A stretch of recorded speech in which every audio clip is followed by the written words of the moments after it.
All right, guys, so welcome back into another PGA DFS video. Going to be going over the Puerto Rico Open core plays and picks for this week. Once again, I'm recording this on Monday. You know, some of my opinions on this might change throughout the week just because it is an alternative field event, although I really don't get why this isn't the most popular event of the week in terms of fantasy golf and like betting and DraftKings, because this is where the edge is. This is where you can get some great odds. This is where you can get, you know, obviously it's a full tournament field event. This is where you can get some edge in GPPs, in cash builds. So I find it weird that it's not like considered the main event or that they don't split it up. I know it's because there's not as many quality name values in the field, but still, it's an event that I really like. So if you guys want the WGC Workday Championship event coverage, that video was already posted. So you can definitely go on and watch that. But let's get into the Puerto Rico Open picks for this week.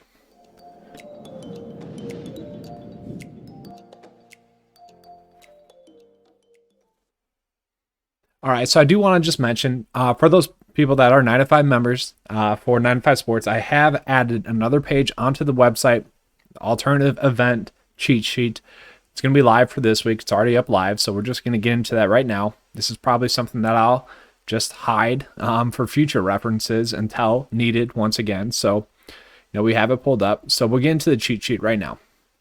So I do want to mention a lot of the players that are in this event either haven't played on the PGA Tour in a while, or they just don't have any PGA Tour stats because of that. So like Thomas Peters, the highest rated player in the field, he just doesn't have that yet. Kind of by default here, their recent form rank, if they don't have any stats or starts on the tour this season, is 48th. Just so you guys know that.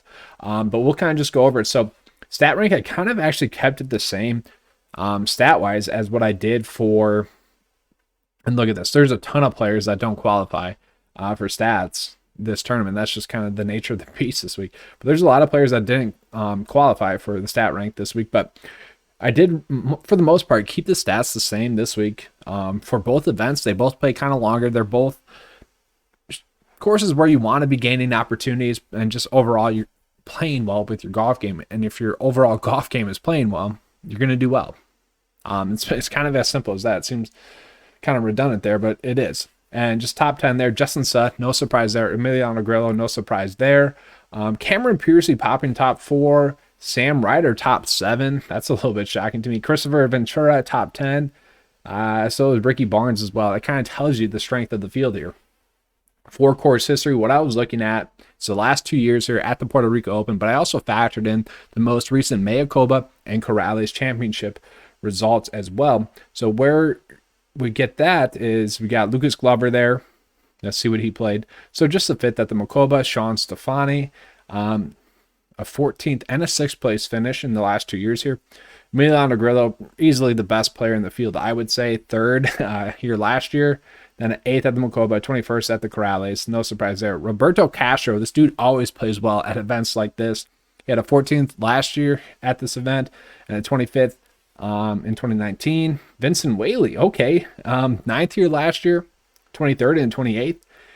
Not bad. Patrick Rogers, he had a good start last week after missing 4 straight cuts in a row. Good event history, I guess, if you will. 35th place finish last year. 2 top 20 finishes at the Mayakoba and the Corrales. Interesting as a whole. Anaraban Lahiri. Okay. Cameron Piercy. So I think I'll be on Cameron Piercy a decent amount just because he's been a good stat fit already this whole year. And he's popping for me again this week. Xing Zhang. Got it right that time. 3 straight made cuts. And then Stephen Stallings Jr., he just made the cut at the Corrales. So kind of tells you all you need to know there. And then recent form rank. So once again, by default, players that haven't had a start in the last month and a half on the PGA Tour, by default, I set that to like 48 for recent form rank. Didn't really want to penalize them too much this week. But we're looking at Brandon Grace first, and we'll see why, because a 20th and 34th place finish. That should tell you all you need to know about the field strength this week. Andrew Putnam, feature group coverage boy, Andrew Putnam last week. He's actually been in some good recent form. 4 straight make cuts in a row. Justin Suh had a missed cut but not recently, I guess. So 37th place finish. He's made 3 out of 4 cuts. He's actually not been that bad. Really has just had 1 bad round so far this season.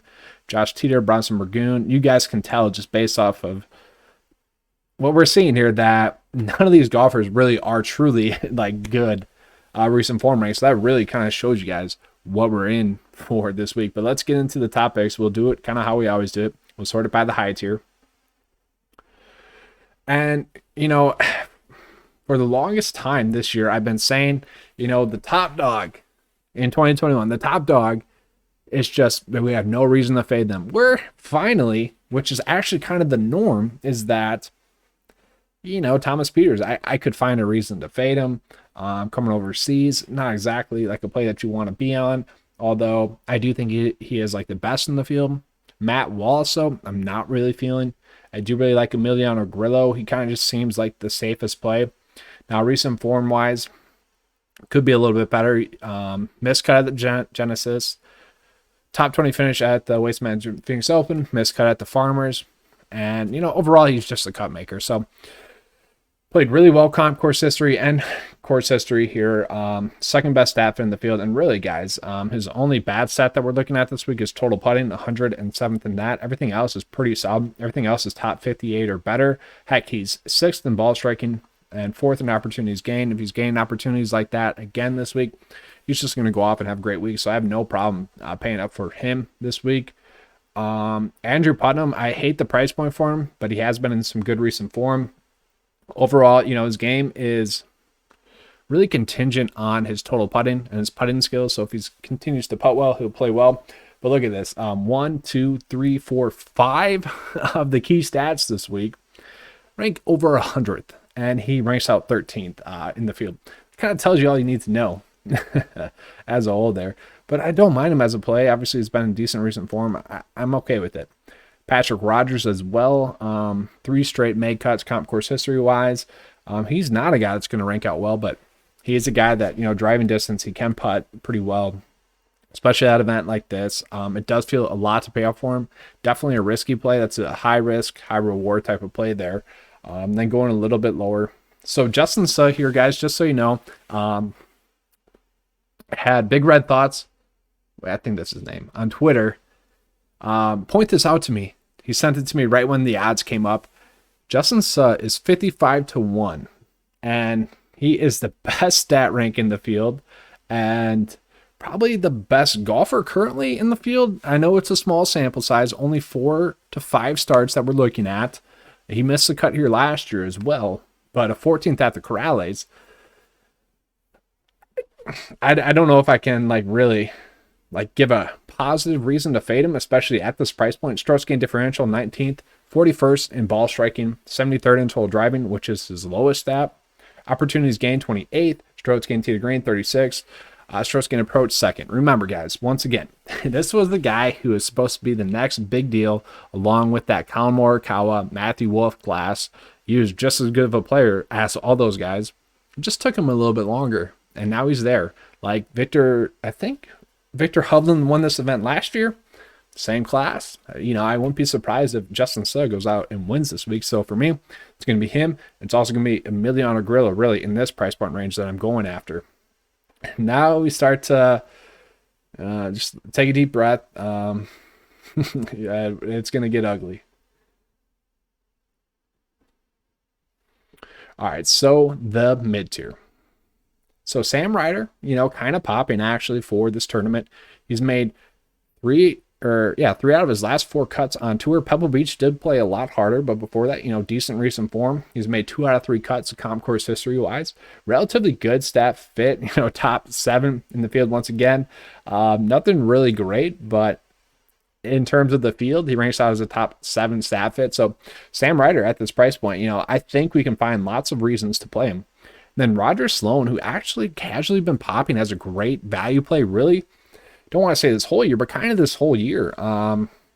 And, it's because he hasn't had any strengths to his game, but really not any weaknesses to his game. I would love to see his ball striking and total driving a little bit better, but, 63rd in opportunities gained, that's pretty solid given the field here. Strokes gained to the green, 40th, 71st in strokes gained approach. Overall, top 5 stat fit. Had a second place finish here in 2019.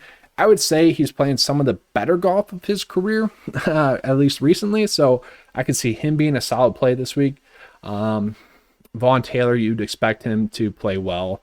He's made 3 out of his last 5 cuts. He's not exactly playing well right now, though. Tim Wilkinson, everyone knows I kind of have a soft spot for Tim Wilkinson. He's made his last 2 cuts on tour. Not really all popping that much. It does feel like a price up there for him. Josh Teeter, top 18 stat fit, second place finisher last year. He's made his last 2 cuts on tour. I would be okay with him. And then Will Gordon, probably going to be popular in this price range. Now, we haven't seen him in a while. He kind of fell off a lot there for a while. Not great, but you'd expect him to play a little bit better, and at that price point, it is somewhat worth the risk. I'm good with it, because if he goes off and has a good week, he could easily, finish top 5. But it is risky. It's a high risk, high reward. But we did have a decent amount of quality plays right there in that price point range. All right, so now we're going to go into the low tier. And just looking at, so Christopher Ventura, I don't mind. Top 10 stat rank play. He finished 20th here last year.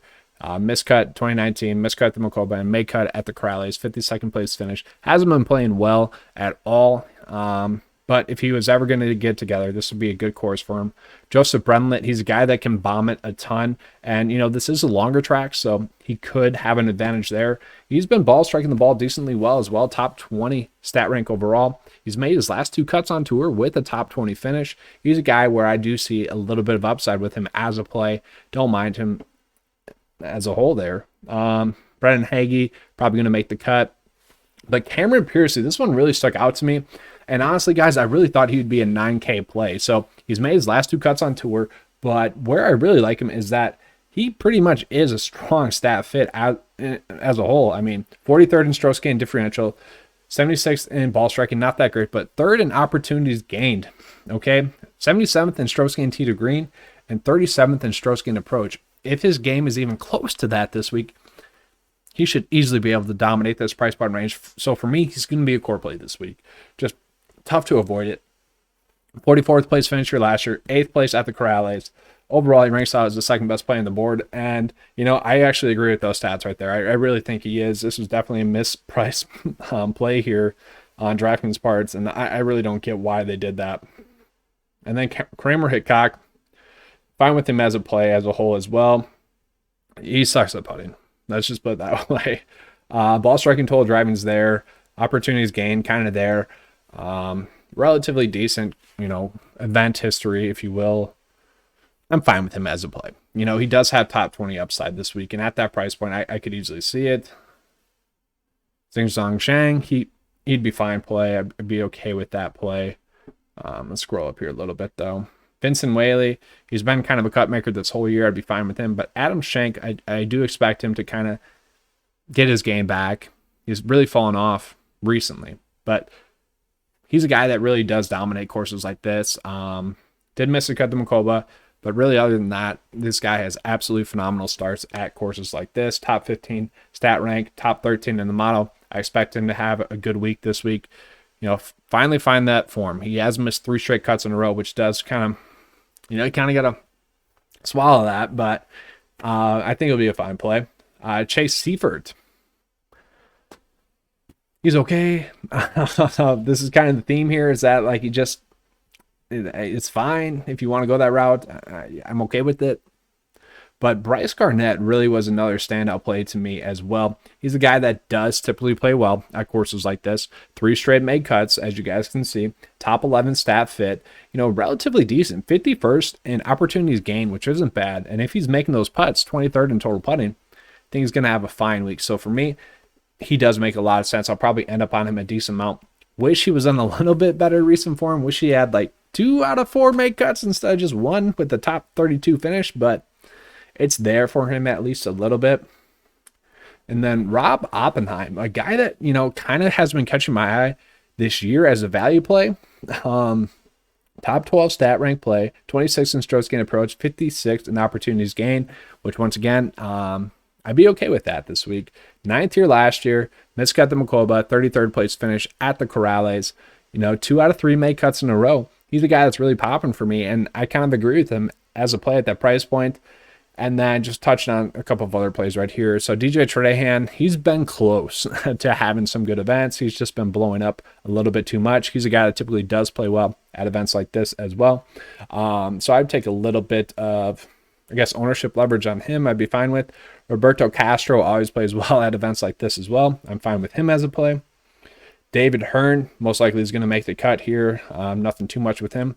Then let's see if there's any value plays that we can get on at all this week.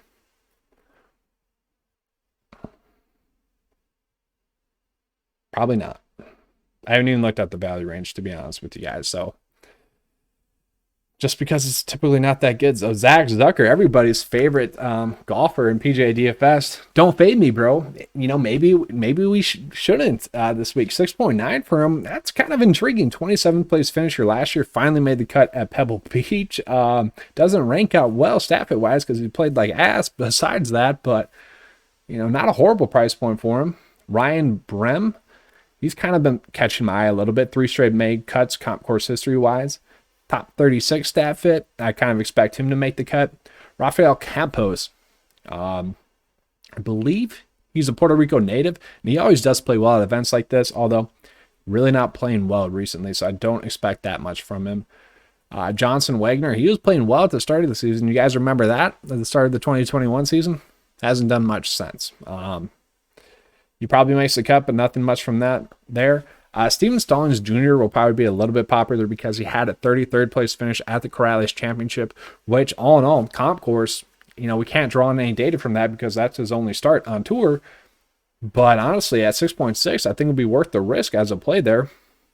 We'll say Nelson Ledesma, not recently because he's played horrible, but before those 2 missed cuts, he was kind of popping stat-fit wise, top 40, nothing great, but nothing horrible there. And let's see, do we have any other plays that I could recommend decently? I'm not seeing any. So it definitely is going to be a tough week for us this week for the Puerto Rico Open, but that's what makes it fun. Honestly, guys, it's the best cut sweat that I can find out there are these alternative field events because honestly, it's very tough to get 6 for 6 across the cut line. And if you do, 1, it feels great, but 2, you're set up for a great week. I've had 2 of my best weeks really ever in PGA DFS, finishing top 10 twice in events like this in GPP. So, you can have a solid week in this. People don't pay that much attention to it as they should.